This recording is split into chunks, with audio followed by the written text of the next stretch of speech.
Hello friends, I am Ranjit. Today is my topic role of visualization in cricket. Cricket में क्या role है visualisation का, आज हम ये जानेंगे। तो दोस्तों मैं बताना चाहूँगा कि विजुअलाइजेशन एक बहुत ही इंपॉर्टेंट पार्ट है हमारे क्रिकेट को सक्सेस बनाने में। विजुअलाइजेशन का मतलब ये होता है कि जो भी चीज़ हम अपने फ्यूचर में करने को प्लान करते हैं या प्रिपरेशन करते हैं उसको हम विजुअलाइजेशन कहते हैं। दोस्तों विजुअलाइजेशन एक बहुत ही इंपॉर्टेंट टेक्निक है जिसे कि हम यूज़ कर सकते हैं अपने क्रिकेट गोल्स को अचीव करने में और अपने कैलिबर, अपनी क्षमता को बढ़ाने में ये हमारी हेल्प करता है। तो दोस्तों आज मैं बताना चाहूँगा कि किन इंटरनेशनल प्लेयरों ने विजुलाइज का यूज़ करके अपने क्रिकेट करियर को सक्सेस बनाया है। इन बारबाडोस इन 1999 में ऑस्ट्रेलिया और वेस्ट इंडीज़ का मैच था जिसमें ऑस्ट्रेलिया ने 304 बनाया था सेकेंड इनिंग में, और टेस्ट मैच का चौथे दिन में 85 पे 3 हो गया था वेस्ट इंडीज़ का। 85 पे 3 विकेट गिर चुके थे, काफ़ी क्रिटिकल सिचुएशन थी वेस्ट इंडीज़ की, और बैटिंग कर रहे थे Brian Lara 2 run not out बना के। तो उस टाइम के ब्रायन लारा बहुत ही अच्छे प्लेयर थे, आप सब लोग जानते हो। तो सबकी उम्मीदें सिर्फ ब्रायन लारा पे थी कि वो कैसे जिताएंगे मैच को या कैसे खेलेंगे। तो चौथा दिन खत्म होने पे ब्रायन लारा 2 रन पे नॉट आउट खेल रहे थे और टेस्ट मैच का 5वां दिन बचा था। तो ब्रायन लारा उस टाइम जब ड्रेसिंग रूम में आए 2 रन नॉट आउट बना के, तो उसी टाइम वेस्ट इंडीज़ के मेंटल स्किल कोच थे रूडी वेबस्टर। वो उस टाइम मेंटल स्किल कोच थे वेस्ट इंडीज़ के लिए। रूडी वेबस्टर ने ब्रायन लारा से बात की और उनसे कहा कि तुम क्यों नहीं विजुलाइज करते हो कि ये टेस्ट मैच हम जीत चुके हैं, ये टेस्ट मैच हम जीत चुके हैं और इस टेस्ट मैच में जीतने का सबसे बड़ा योगदान ब्रायन लारा तुम्हारा है। तुम ये विजुलाइज करो, और तुम ये विजुलाइज करो कि जब बॉलर बॉल फेंकेगा, जब जिस मूवमेंट में वो बॉल रिलीज करेगा, जिस मूवमेंट, तुम अपनी पोजीशन में बहुत ही स्मूथली आ जाओगे शॉट खेलने के लिए और बहुत ही क्विकली रिएक्शन करोगे और शॉट मारोगे। वो सारे शॉट्स गैप्स में जाएंगे, फील्डर्स के गैप्स में जाएंगे और तुम्हें शॉट रन्स मिलेंगे। ऐसा कहा उन्होंने, और उन्होंने कहा कि ब्रायन तुम अपना नेचुरल गेम खेलना, और जब तुम ये विजुलाइज कर रहे हो तो तुम एक टाइम पे एक ही बॉल सोचो कि तुम खेल रहे हो और उससे तुम अच्छे तरीके से खेल रहे हो, काफ़ी काम हो, काफ़ी शांत दिमाग से हो, और ब्रेथ ले रहे हो। एक बॉल खेलने के बाद थोड़ी सी सांस ले रहे हो, फिर दूसरी बॉल के लिए फोकस कर रहे हो। ब्रायन लारा ने को उन्होंने समझाया और ऐसे कहा विजुलाइज करने के लिए, और जब ब्रायन लारा खेलने गए तो उन्होंने 153 नॉट आउट बनाया अगेंस्ट ऑस्ट्रेलिया। उसके बाद जब ब्रायन लारा ड्रेसिंग रूम आए तो उन्होंने रूडी वेबस्टर से कहा कि मुझे बॉल बहुत ही क्लियरली दिख रही थी और एक भी बॉल मुझसे मिस, मुझे लग ही नहीं रहा था कि कोई भी बॉल मुझे मिस कर जाएगी, एक भी बॉल। और उन्होंने बताया कि जैसा मैंने सोचा था, जैसे मैंने विजुलाइज किया था, सब कुछ वैसा ही हुआ एग्जैक्ट। उसके बाद ब्रायन लारा ने फ़ोन किया अपने एक पुराने दोस्त, स्कूल के फ्रेंड निकोलस गोम्स को, निकोलस गोम्स ने ब्रायन लारा को एक बुक दी थी, माइकल जॉर्डन की वो बुक है, जिसमें एक सेक्शन में लिखा है, जैसा कि आप जानते हैं कि Michael Jordan American basketball player थे बहुत ही अच्छे। तो माइकल जॉर्डन की बुक में उन्होंने लिखा है कि एक सेक्शन में कि वो कैसे विजुलाइज करते थे अपने गेम को लेके। तो ब्रायन लारा उस चीज़ के बारे में उन्होंने गोम्स को बताया कि आज मैंने 153 बनाया अगेंस्ट ऑस्ट्रेलिया, और जो तुमने बुक दी थी उसमें भी यही लिखा था, और रूडी वेबस्टर ने भी यही कहा कि विजुलाइज करने से हमें कितना फ़ायदा मिलता है।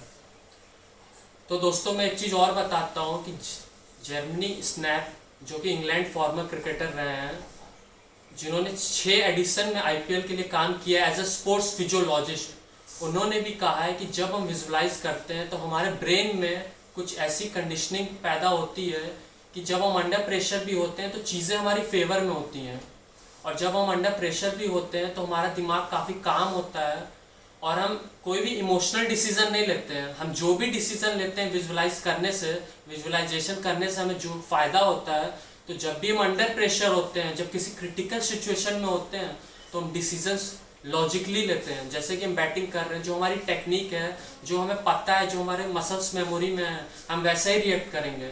ऐसा नहीं कि हम स्टेप आउट कर लेंगे, प्री प्लान कर लेंगे, या हम गैप्स देखा तो वहीं पे शॉट खेलेंगे प्री प्लान। तो विजुलाइजेशन करने से हमारे दिमाग में जब भी हम डिसीजन लेंगे तो वो लॉजिकली होगा, कोई इमोशनली डिसीजन नहीं होगा। तो जेरमी स्नैप ने ऐसा बताया, और ये उन प्लेयरों के लिए भी है जो सोचते हैं कि हम नहीं खेल सकते हैं। जैसा कि साउथ अफ्रीका का टूर था ऑस्ट्रेलिया में, पर्थ में साउथ अफ्रीका का टूर था ऑस्ट्रेलिया में। जेपी डुमनी, जैसा कि आप सब लोग जानते हैं जेपी डुमनी को, वो लेफ्टी बैट्समैन थे। तो काफ़ी अच्छे प्लेयर थे। तो वो उस टूर पे एज अ रिजर्व बैट्समैन गए थे। उन्हें पता था कि वो खेलेंगे नहीं, वो प्लेइंग 11 का हिस्सा नहीं थे। उस time Germany snap consulting physiologist थे साउथ अफ्रीका की टीम के। तो वो हमेशा देखते थे कि उस टूर पे जब भी नेट प्रैक्टिस होती थी तो काफ़ी सैड रहते थे जेपी डुमिनी, काफ़ी उदास रहते थे। वो अपने किट बैग हमेशा ड्रैग करते थे, बड़ा अजीब सा बिहेव करते थे। तो जर्मनी स्नैप ने ये चीज़ नोटिस की और उनसे कहा कि जेपी डुमिनिक तुम क्यों नहीं ऐसा सोचते हो कि तुम 4 साल से साउथ अफ्रीका के कैप्टन हो। उन्होंने ऐसा कहा कि तुम ऐसा रियल में सोचो कि तुम साउथ अफ्रीका के कैप्टन हो 4 साल से और उसी हिसाब से प्रैक्टिस करो, और तुम सोचो कि तुम मिचेल जॉनसन की बॉल खेल रहे हो। और ऐसा उन्होंने कहा। और लोनवे तोस्तोबे जो कि बॉलर थे, लेफ्ट हैंड मीडियम पेसर थे साउथ अफ्रीका के, तो जब वो बॉल डालते थे नेट्स में जेपी डुमिनी को, तो जर्मनी स्नैप ने कहा कि तुम ये सोचो कि तुम्हें मिचेल जॉनसन बॉल डाल रहे हो और उसी तरह बिहेव करो। जब उन्होंने ऐसा कहा तो उसी के टेस्ट मैच से पहले एशवल प्रिंस जो कि प्लेइंग 11 का हिस्सा थे साउथ अफ्रीका के, वो उनकी थंब टूट गई अचानक से। और उसके वो मिडिल ऑर्डर बैट्समैन थे एशवल प्रिंस, तो उसकी जगह जेपी डुमिनी को चांस मिला। और जैसा कि जर्मनी स्नैप ने बताया था कि विजुअलाइज करने के लिए, तो उन्होंने विजुअलाइज किया था। और जब उन्हें चांस मिला, उन्हें खेलने का मौका मिला जेपी डुमिनी को, तो उन्होंने फर्स्ट इनिंग में, जब सेकेंड इनिंग में उनकी बैटिंग आई तो उन्होंने 50 नॉट आउट बनाया। और उसके बाद उन्होंने नेक्स्ट टेस्ट मैच में 166 रन बनाया।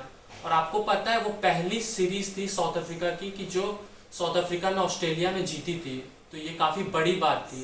तो विजुअलाइजेशन से आपको बहुत ही बड़ा फायदा होता है। जी हाँ, और visualisation for batsman, visualisation is a tool to demystify to bowlers. मतलब कि विजुअलाइजेशन एक ऐसा हथियार है कि जो कि आप बॉलर्स की बॉल को क्लियरली अंडरस्टैंड करता है आपको खेलने में। तो विजुअलाइजेशन से बहुत ही फायदा होता है। विजुअलाइजेशन एक टेक्निक है दोस्तों, जिसे आप यूज करके अपने क्रिकेट करियर को सक्सेस बना सकते हैं। तो ऐसा माना गया है कि विजुअलाइजेशन फेवर करता है बैट्समैनों को ज़्यादा। लेकिन वसीम अकरम की वाइफ हुमा, जो कि लेट्स वाइफ है, जो कि अब नहीं रही, वो भी फिजियोलॉजिस्ट थी। उन्होंने बताया कि वसीम अकरम जब खेलते थे तो वो पहले ही विजुअलाइज कर लेते थे कि मैं 3 आउटस्विंग बॉल डालूंगा और उसके बाद एक बॉल इनस्विंग डालूंगा जो कि ऑफ स्टंप से, आउटसाइड ऑफ स्टंप से पड़ेगी और वो स्विंग होके बैट्समैनों की पैड की तरफ जाएगी, लेग स्टंप फाइन लेग की तरफ जाएगी। वो जब रनअप करते थे तो वो पहले ही विजुअलाइज कर लेते थे ये सब चीज़ें। तो हुमा ने बताया, वसीम अकरम की वाइफ ने, कि वसीम अकरम पहले ही विजुअलाइज कर लेते थे। तो दोस्तों मैं बताना चाहूँगा कि बहुत से इंटरनेशनल प्लेयर्स ने विजुअलाइजेशन को अपना क्रेडिट दिया है क्रिकेट की सक्सेस को बनाने के लिए, जैसे कि जैक कालिस, वीवीएस लक्ष्मण, मार्टिन क्राउ और मैथ्यू हेडन। और मैथ्यू हेडन के बारे में आपको बताना चाहूँगा। पहले मैं बता दूं कि किसने किसने क्रेडिट दिया है। Matthew Hayden, Martin Crowe, Brian Lara, VVS Laxman, Jacques Kallis ने।